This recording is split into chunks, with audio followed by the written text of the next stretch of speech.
మన సమాజంలో మహిళలు, చిన్నపిల్లల మీద రోజురోజుకి అఘాయిత్యాలు పెరిగిపోతున్నాయి. 2024తో పోలిస్తే 2025లో ఓవరాల్గా క్రైమ్ రేట్ తగ్గినప్పటికీ మహిళల మీద జరిగే అఘాయిత్యాలు పెరిగిపోయినట్టు తెలంగాణ పోలీస్ శాఖే రీసెంట్గా ప్రకటించింది. ప్రధానంగా మహిళలు, చిన్నపిల్లల మీద జరిగే అకృత్యాలు చెప్పనవసరం లేదు. ఇందులో చాలా వరకు డొమెస్టిక్ వైలెన్స్, లేదంటే చిన్నపిల్లల మీద అయితే పోక్సో కేసులు, వీటన్నిటి విషయంలో ఏంటంటే ఈ కుటుంబాలు కానీ, ఈ బాధితులు కానీ పోలీస్ స్టేషన్ మెట్లెక్కడానికి భయపడుతున్నారు. ఈ నేపథ్యంలోనే తెలంగాణ పోలీస్ శాఖ ఒక నిర్ణయం తీసుకుంది.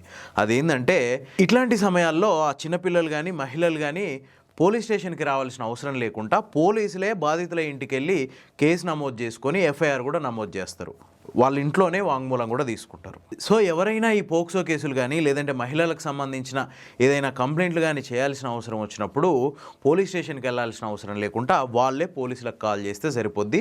మీరు చెప్పిన అడ్రస్కి వచ్చి వాళ్ళు మీరు ఇచ్చిన కంప్లైంట్ తీసుకొని కేసు నమోదు చేస్తారు. దీనికోసం మీరు చేయాల్సిందల్లా ఏం లేదు, 100కి లేదా 112 నెంబర్కి కాల్ చేయడమే. కాల్ చేసి మీరు పోలీసులకు అడ్రస్ ఇస్తే చాలు, వాళ్ళే మీ ఇంటికి వస్తారు. కేసు రిజిస్టర్ అవుతుంది, ఎఫ్ఐఆర్ కూడా నమోదవుతుంది. అంతేకాదు బాధితుల్లో ఒక రకమైన ట్రామా ఉంటుంది. దాన్ని తగ్గించడానికి, వాళ్ళ ఆత్మగౌరవం పెంచడానికే ఇట్లాంటి చర్యలు తీసుకుంటున్నట్లు తెలంగాణ పోలీస్ శాఖ ప్రకటించింది. ఈ 100, 112 కాకుండా మహిళల హెల్ప్ లైన్ 1091కి కానీ, చిన్నపిల్లల హెల్ప్ లైన్ 1098కి కానీ ఈ నెంబర్లకు కాల్ చేసినా కూడా పోలీసులు రెస్పాండ్ అవుతారనమాట.